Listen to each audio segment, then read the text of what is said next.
విభూషణం అమర కృత్సారణం ప్రబుద్ధం లోకజీవనం ప్రణయ ప్రమత్త యాగదీపనం వందే జీవన జీవనం సత్పురుషం परम दयाल श्री श्री ठाकुर परम आराध्या जगत जननी श्री श्री वर्मा परम पूज्यपाद श्री श्री वर्मा परम पूज्यपाद श्री श्री आचार्य देव श्री चरणमुలకు నా కోటి కోటి ప్రణామం ఉపస్థితులైన రిత్విక్ దేవతలకు కర్మి బృందానికి తల్లులకి అందరికీ నా హృదయపూర్వక జై గురు ఈరోజు ఈ శుభస్మయాన ఇక్కడ విశాఖపట్నం సత్సంగ విహార్లో శ్రీ శ్రీ ఠాకూర్ గురించి మనం మాట్లాడుకుంటున్నాం అంటే ఇది కూడా ఒక భాగ్యం అనే చెప్పొచ్చు.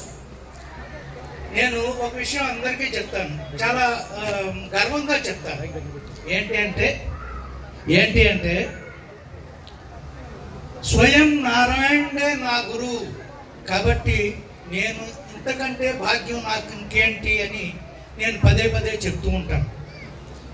చూడండి, ఆయన గంగా ప్రసాద్ గారు జార్ఖండ్ నుండి వచ్చారు. ఆయన గంగా ప్రవాహంలా చెప్తూ పోతున్నారు. ఠాకూర్జీ గురించి జీవితాంతం చెప్పినా కూడా అది తరగనిది. నేను నా జీవితంలో ఎన్నో చూశాను. కానీ శ్రీ శ్రీ ఠాకూర్ ఏమంటారంటే, నువ్వు ఒక్క పని చేయగలిగితే నువ్వు ఈ జగత్తులో ఉన్న సర్వ సంపదలకి అధికారివి కాగలవు. సర్వ సంపదలు, ఈ జగత్తులో ఎన్ని సంపదలు అయితే ఉన్నాయో దానికి అంతటికీ అధికారివి కాగలవు. అది ఏంటి అంటే ఒక్కటి, నువ్వు ప్రేమించగలిగితే, నీలో ప్రేమ గనక ఉత్పన్నం చేయగలిగితే, నన్ను ప్రేమించగలిగితే నువ్వు జగత్తంతటిని సంపాదించగలవు అని శ్రీ శ్రీ ఠాకూర్ ఎన్నోసార్లు పలు సందర్భాల్లో చెప్పడం జరిగింది. కానీ ప్రేమించడం అనేది అంత ఈజీ కాదండి. శ్రీ శ్రీ ఠాకూర్ ప్రేమ ఎలా ఉంటుంది అంటే, ఠాకూర్జీ పావనాలో ఉండగా జరిగిన ఒక చిన్న సంఘటన, చిన్న వయసు. ఆయన స్వయం నారాయణ అని నేను చెప్పడం కూడా జరిగింది. ఆయన చిన్న వయసులో జరిగిన ఒక సంఘటన చెప్పి ఆ తర్వాత ఇంకొక 2 సంఘటనలే చెప్తాను. ఆయన పావనా ఇన్స్టిట్యూట్లో చదువుతున్నప్పుడు ఆయన వయసు 12-13 సంవత్సరాలు ఉంటాయి, అంతకంటే ఎక్కువ ఉండవు. వర్షాకాలం అండి. బంగ్లాదేశ్లో ఎప్పుడు వర్షాలు, తుఫాన్లు ఇవన్నీ వస్తూ ఉంటాయి. ఆ టైంలో పొద్దున్న నుండి నల్లగా మబ్బు ఉంది, గాలి నెమ్మదిగా వీస్తూ ఉంది. స్కూలు మామూలుగానే ఆ రోజు సెలవు లేదు, స్కూల్కి వెళ్ళారు. ఈ వాగులు వంకలు అన్నీ చాలా స్పీడ్గా ప్రవహిస్తూ ఉన్నాయి. అక్కడ ఒక పెద్ద వాగు ఉండేదండి. ఆ వాగు దాన్ని బైపాస్ చేసుకుని ఇంకో వాగు ద్వారా ఎప్పుడు వెళ్తూ ఉండేవారు వర్షాకాలం అంతా. కానీ ఆ రోజు ఆ వాగు కూడా చాలా స్పీడ్గా ప్రవహించడం చూశారు. స్కూల్కి అయితే వెళ్ళిపోయారు. స్కూల్లో అందరూ పిల్లలు ఎలా పడితే అలా ఉంది. వర్షం విపరీతంగా, మబ్బు, ఉరుములు చాలా గట్టిగా ఉరుముతుంది, ఆకాశం వడగళ్ళు పడుతున్నాయి, వర్షం ఎలా పడితే అలా ఉంది, ఎవరు బయటికి వెళ్ళలేని పరిస్థితి. కానీ శ్రీ శ్రీ ఠాకూర్ 12-13 సంవత్సరాల వయసు. ఆయన ఏదో ఒక ఆందోళనలో ఏదో పోగొట్టుకున్నట్టు, ఆ పోగొట్టుకుని దాన్ని వెతకడానికి వెళ్ళడం అనే ఒక భావంతో, ఆయన వెళ్ళిపోవాలి అక్కడ నుండి అనే ఒక భావంతో ఆయన లాహిడి గారు, ఆయన ఉపాధ్యాయుడు అనమాట, ఆ స్కూల్ ప్రిన్సిపాల్, ఆయన దగ్గరికి వెళ్ళి, సార్ నేను బయటకు వెళ్ళాలి, నాకు కొంచెం పర్మిషన్ ఇవ్వండి అని అడుగుతారు.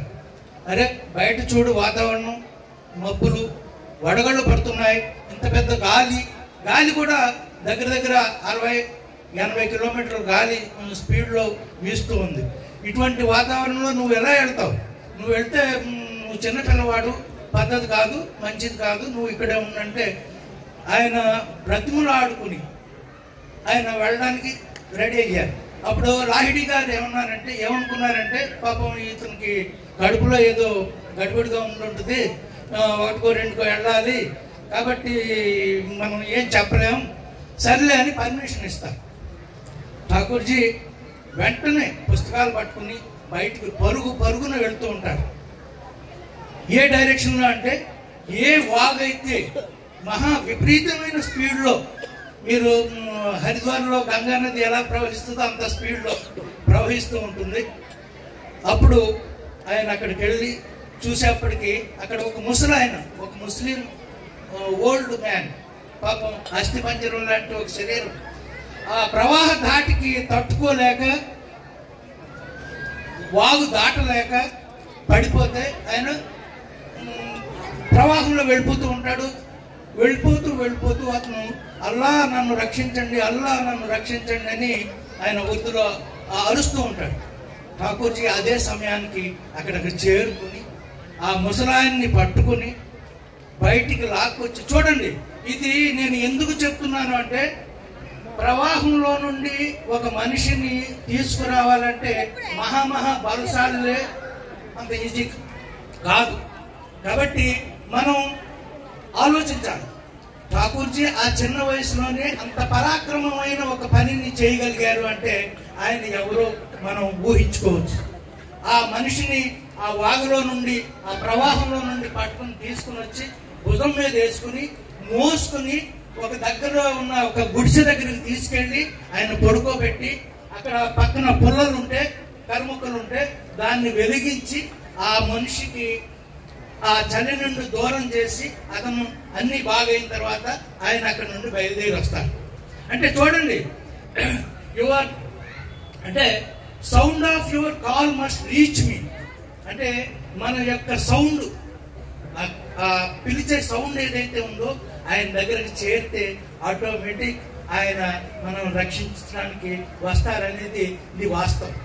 కాబట్టి మనం ఆయన్ని ఎలా పిలవగలం అంటే ఆయన ఇచ్చిన నామంతో మనం పిలవాలి, వేరే దారి లేదు.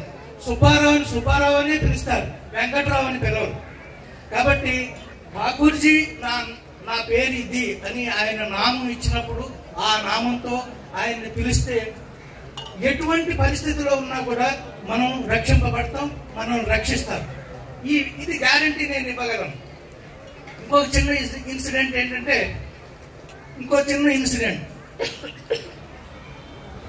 ఆయన పాట్నాలోనే ఉండగాను హేమ్ కవి అని ఒక ఆయన ఉండేవారు. ఆయన కలకట్టాలో ఠాకూర్జీ గురించి విని ఆయన దగ్గరికి రావడం జరిగింది, ఆయన పరీక్షించడం జరిగింది. ఆ హేమ్ కవి అనే ఆయన మహా తాగుబోతు, కానీ మంచి కవి, పోయిట్, చాలా పాటలు విన్ని బాగా రాసేవారు, ఇవన్నీ మంచి పేరు ప్రతిష్టలు ఉన్నాయి ఆయన కూడా. కానీ అతని హ్యాబిట్ ఏంటంటే బాగా తాగేస్తాం. ఆయన సమాజంలో ఏంటంటే తాగిపోతే, ఆ కాలంలో ఇటువంటి విస్కీలు లేవండి, ఎవరన్నా తాగితే ఈ వాసన అక్కడి వరకు అంతవరకు వ్యాపించేది. ఆ తాగిపోతే వాడు వస్తున్నాడు రా అంటే ఆ పక్కకు మనుషులు వెళ్ళలేకపోయేవారు. సమాజంలో అటువంటి ఒక ఇది ఉండేది. అటువంటి ఆయన ఒక మనసులో ఒక ఆలోచన వస్తుంది, ఆయన దేవుడు అని చాలా మంది ఆయన చుట్టూరు తిరుగుతున్నారు, ఆయన దగ్గరికి చాలా మంది వెళ్తున్నారు, నేను కూడా వెళ్ళి చూస్తాను. నన్నే కనుక ఒక ఆయన ఈ ప్రేమించగలిగితే, అంటే ఇటువంటి దుర్వాసన కలిగిన వాడిని నా దగ్గరికి ఎవరు రావట్లేదు, ఆయన కనుక నన్ను కౌగిలించుకున్నట్టయితే నేను నమ్మగలను ఆయన దేవుడు అని. అటువంటి భావం ఆయనలో కలిగి ఆయన ఫుల్గా డబుల్ డోస్ చేసుకుని ఠాకూర్జీ దగ్గరికి రావడం. ఆయన దగ్గర, అంటే చాలా పెద్ద కదా, చిన్నగా చెప్తున్నాను. ఆయన దగ్గరికి వచ్చినప్పుడు ఆయన తూలిపోతే ఠాకూర్జీ స్వయంగా అతన్ని పట్టుకుని ఒళ్ళో పెట్టుకుని, అప్పుడు ఆ హేమ్ కవి గారు, ముఖర్జీ ఆయన పేరు, ఆయన వామిటింగ్ చేయటం. అటువంటి ఎవరన్నా తాగిపోతూ వామిటింగ్ చేస్తే అక్కడ ఎవరు ఉండలేరండి, మామూలుగానే ఆ నోటి దుర్వాసనే తట్టుకోలేరు. అటువంటిది ఆయన వామిటింగ్ చేసుకున్నాడంటే ఎటువంటి దుర్వాసన వస్తుందో చూడండి. అటువంటి దుర్వాసనలో కూడా ఠాకూర్జీ అతన్ని పట్టుకుని నిమిరి అంటే ఇలాగా నిమరడం అంటే ఇది, అంత ప్రేమతో ఆయన్ని, ఆ ప్రేమ యొక్క స్పర్శతోటే హేమ్ కవి ఆయన వైపు తిరిగిపోయాడు. అంటే చెప్తున్నా, ఇలాగా ఎంతో మంది ఠాకూర్జీ యొక్క సాన్నిధ్యంలో వచ్చిన వాళ్ళందరూ ఆ ప్రేమకు లోనైపోయి ఆయన దగ్గర ఉండిపోయారు. అంటే నేనేం చెప్తున్నానంటే ఇటువంటి ఇంత ప్రేమ గల మనసు మనకి ఎప్పుడు వస్తుందంటే ప్రేమించే ఒక వ్యక్తి మన యొక్క ఆదర్శం అయితేనే మనం ఈ విధంగా ప్రేమించగలం. కాబట్టి ఆదర్శ ప్రేమికుడు ఎవరైతే ఉన్నాడో ఆయన్నే మనం ఆశ్రయించి ప్రేమించడం ఎలా అనేది నేర్చుకుంటే కనుక ఈ జగత్తులో ఉన్న సర్వ సంపదలు మన ముందు కూర్చుంటాయి. ఇది నేను చెప్పగలను, ఎందుకంటే ఠాకూర్జీ పదే పదే చెప్పారు, నువ్వు నన్ను ప్రేమించడం నేర్చుకో, సర్వ జగత్తు నీ ముందు వంగి నిలబడుతుంది అని. కాబట్టి మనకి ఉన్న సమయాన్ని సద్వినియోగం చేసుకుంటూ సమయం లేదు కాబట్టి నేను అందరూ సుఖ సంతోషాలతో ఉండాలని, ఇలాగే సత్సంగ్ విహార్ విశాఖపట్నం ప్రతి సంవత్సరం ఈ వేడుకలను ఇంకా ఆనందంతో ఉత్సాహంతో చేసుకోవాలని, నాకు ఈ కొంచెం ఇది ఇచ్చారు కాబట్టి ఛాన్స్ 4 మాటలు మాట్లాడటానికి నేను మరొకసారి ధన్యవాదాలు తెలుపుకుంటూ సెలవు తీసుకుంటున్నాను. జై గురు.